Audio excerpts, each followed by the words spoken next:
DP Visual Media, it's Let's Go Youngstown, bringing you the city's hottest entertainment.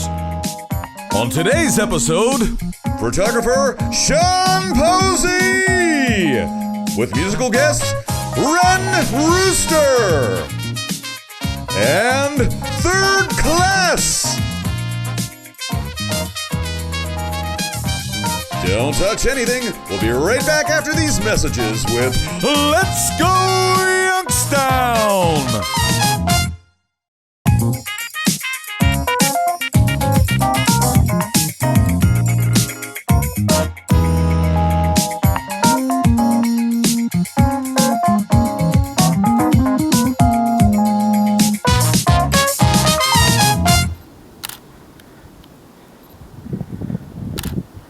What makes you decide to go take pictures of old structures and old buildings?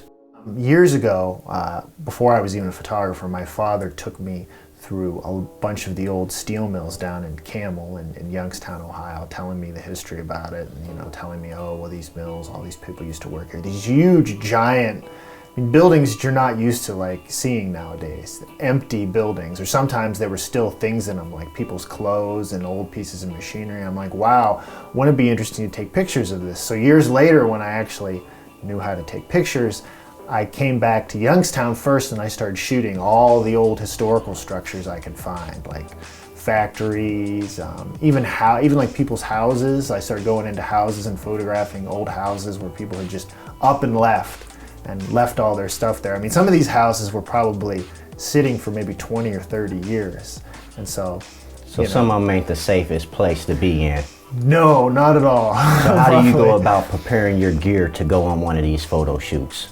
Well, most of the time I try to take enough stuff so that if something happens, like I bring a backup camera body. But and usually a couple lenses if I want to maybe do some close-up detail shots and some more wide-angle shots. But I've always been a believer in not bringing too much equipment, especially not a lot of expensive equipment, just because you don't know. I mean, nothing serious has ever happened to me, but you don't know what you could run into in some of these places. Right. Some of them are, or most of them are not in the best neighborhoods. The buildings themselves, you don't know if there's going to be people there, or scrappers, or who knows what going on. So I try not to bring too much stuff that would make it look obvious that like hey, there's a guy carrying around $10,000 in camera equipment. I try never to do that. Well, how much thought process goes into you scouting these locations? Do you just happen to run across these places, or what goes into that? Sometimes both. Sometimes I usually travel with a group of people. So if we're going someplace farther away, like say Buffalo, which I went to last year, that's something where we try to map it out. We're like, okay, what are the really cool places that we can find online in Buffalo? Like there's a place called Buffalo Central Terminal, which is a massive abandoned train station. So we're like, okay, we got to go to that place, right? And then a lot of the times you'll go there and we'll be driving around, going to places that we know about, and you'll find a whole bunch of places just driving around. And sometimes I'll go someplace, like I go to Pittsburgh a lot, and I won't go with anything in mind. I'll just go and just drive around neighborhoods where I think I could find something interesting. On some of the pictures that you have, can you give us a little bit of history on the picture and why you chose to photograph this particular place? Sure. One of the cooler places I first photographed was an old Youngstown sheet and tube building in Camel. And there was all kinds of equipment in it. There was time cards still there from the last day the mill was open. Like when people left, apparently I've seen that one that said 1972. Yeah, people didn't take their gloves or their equipment. They just left everything there. So places like that, big factories. Was it an evacuation?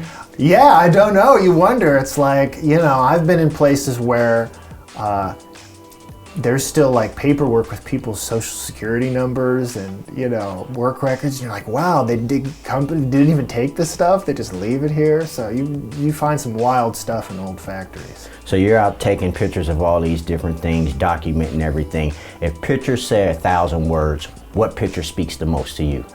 Probably there's a photograph I took inside a Youngstown sheet and tube building of just a massive wide angle shot of all this stuff, equipment laying on the floor, and there's this huge hook hanging from the ceiling. that used to carry around, like probably beams and girders and stuff like that. And it's just like the perfect closed factory shot. And that's like one of the photographs that the most people have like emailed me or showed interest in. So that's probably maybe one of the most memorable photographs I've taken, I think. Okay, when you're out taking these pictures, how do you gain access to the location? how do you get access to all these different places? Well, I think I've only maybe been in one place where I actually like found out who owned it and like formally got access. So technically, it's usually trespassing. Most of the time, even if you wanted to be honest about it, you probably couldn't even figure out who owned the building. I mean, some of these buildings have been sitting here for decades, and sometimes we got to get really elaborate. Like you got to scale fences and, you know, climb through windows and, you know, basically you've got to, you've got to have some dexterity in some of these places to get around. So if you see an image that you've got to capture, you do whatever it takes to capture that image. Yeah, That's yep. And amazing. sometimes you really got to go all out and, you know, think about equipment that you might need, like flashlights and, steel-toed boots, because a lot of these places there's nails, you know, and you can get a nail in your foot pretty easily. So things like that. After a while, you start to figure out what kind of special equipment you'll need to get. Now, how do you fare when it comes to, you know, because some of these spots I know, rusty nails, floor may be caving in, ceiling may be falling in. How do you prepare yourself as far as safety? Do you take people with you? Do you have, I have gone to a couple places by myself, but that's something I try not to do anymore. It's always best to go with someone else because, like you mentioned, probably the most dangerous thing is a lot of these places have what I call soft floors. So you get in them right away, and you know there's a possibility if you're not careful you're going to go through the floor. And I've gone through a couple of floors, not all the way through, but like down, you know. My cameraman's experience going through a floor before itself. So when you think about that, if you're by yourself, you go through the floor, I mean, that could be the end of the line for you. So it's always best to like go with a group of people. Usually the best bet is to follow where the animal tracks. Usually there's deer and other animals that come through here. That way you don't end up going through a hole in the ground or anything like that. Hole in the foundation.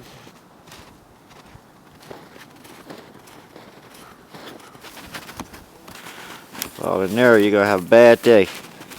Yeah. Okay, now, if you had access to your dream location, you got everything you need, steel-toe boots, flashlights, everything, what would be your dream location to take pictures of? There's a city called Pripyat outside of Chernobyl where the nuclear meltdown happened.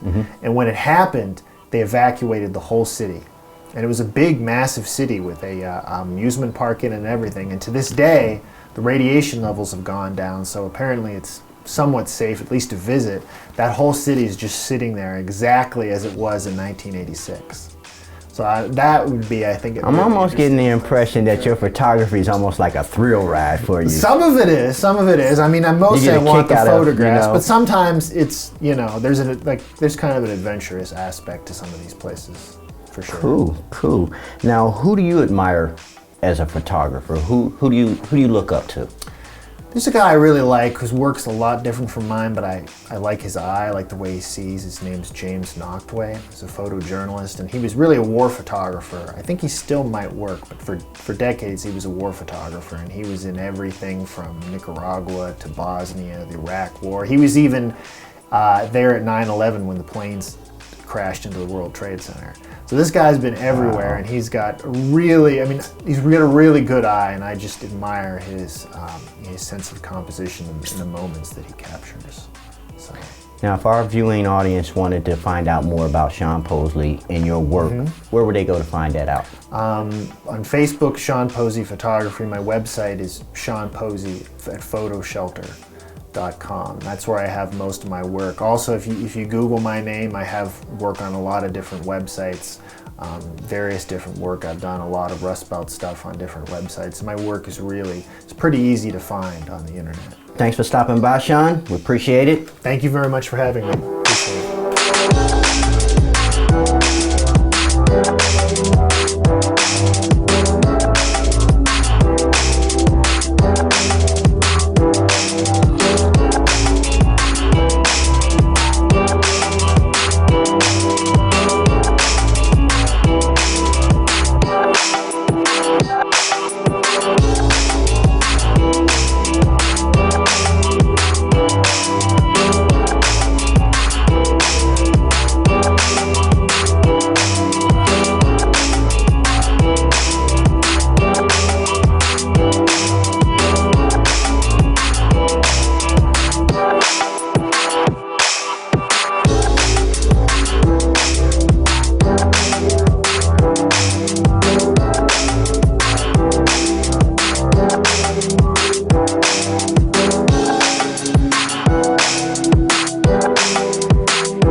together.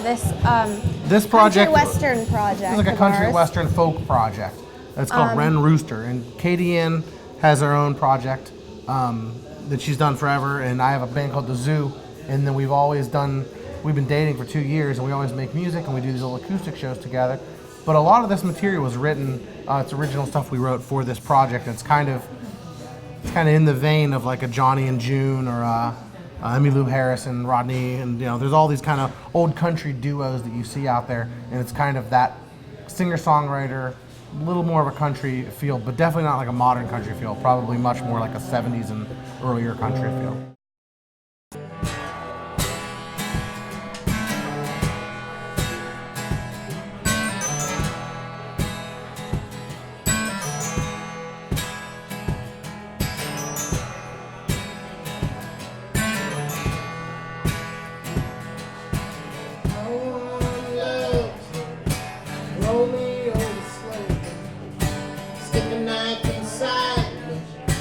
Twist it all around. I want love to wrap my fingers gently, and them in a doorway, not facing to the ground. I want love to murder my own mother and send her off to somewhere like Homer up above. I want love to change my friends to enemies, change my friends to enemies. Tell me how it's all my fault. No, I won't let love disrupt the interrupt me. No, I won't let love disrupt the interrupt me. No, I won't let love disrupt the interrupt me anymore.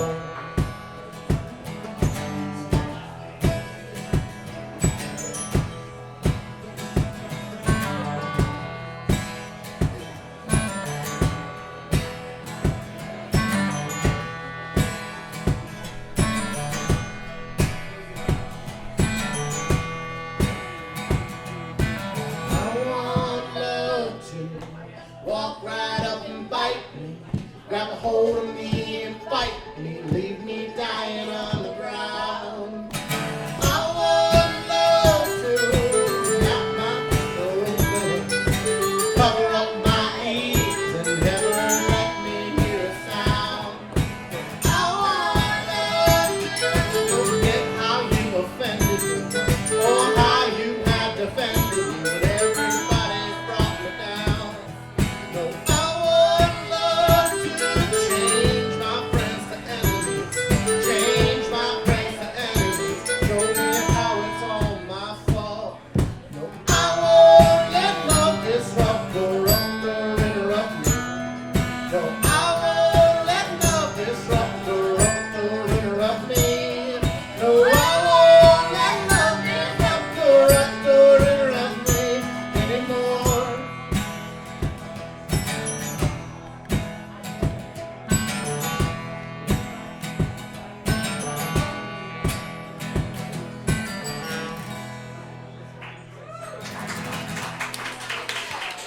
Yeah, Aaron.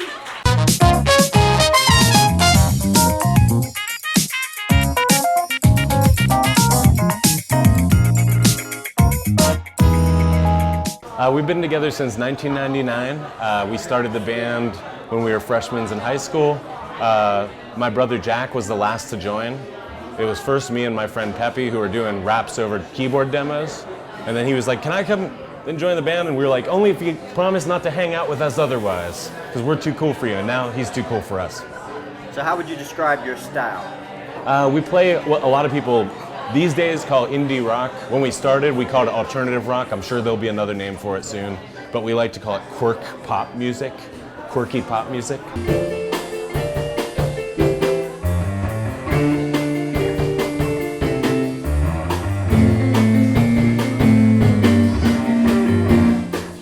If you're off with someplace last and you're still just living fast, come back and live away from me alone. And your fancy things stay good, and your dress is flowing like you should. Come back and 1994 or 5, my babysitter turned MTV on. And I think I wasn't like allowed to watch TV, or I wasn't allowed to watch that or something, so I hadn't like been into that scene. So then, then after that, I knew I wanted to make some music, had some friends in middle school get together and play music.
How's everything sound?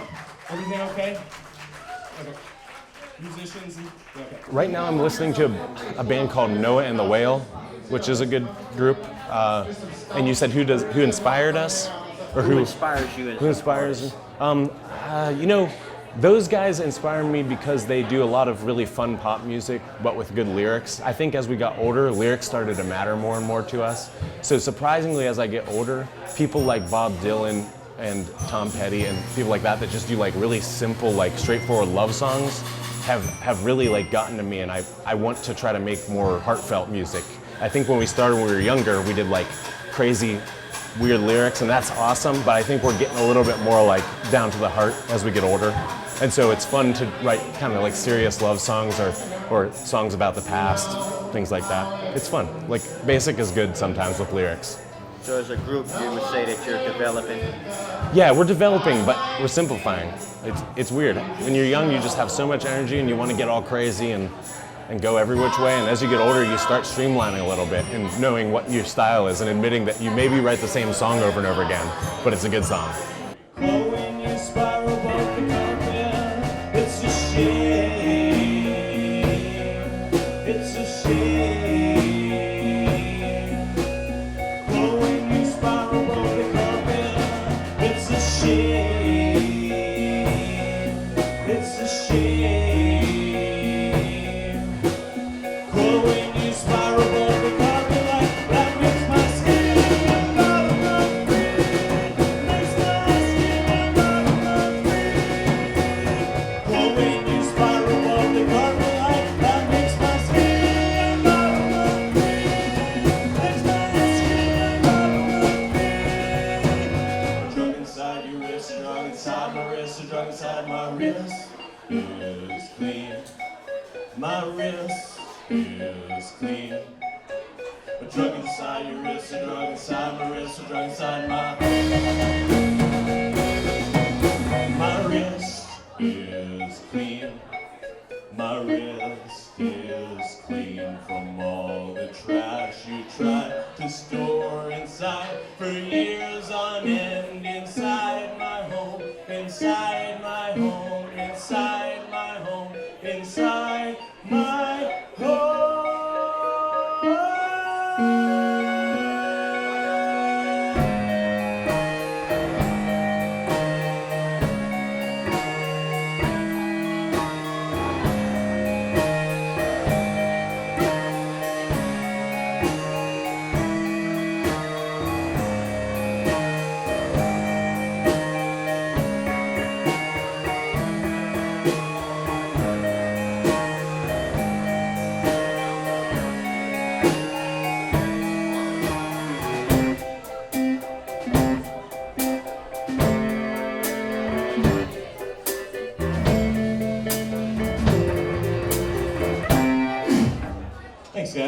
we do have 5 new songs, and we're going to probably record them in some form this year. We have gone on a few tours, and we'd like to do that again as well. So hopefully we'll be doing steady shows, a few new songs, trying to release some new things. Next time on Let's Go Youngstown, Anthony Angelo stops by Strikers Express to find out what's good on the menu. Then we'll take you inside the Youngstown Arab American Festival as we talk with the organizer and show you highlights from the event. We'll also meet the guys behind City Kids Care and find out how they provide safe, fun events for the children of Youngstown. You won't want to miss this episode of Let's Go Youngstown. For past episodes and extended coverage, log on to dpvisualmedia.com.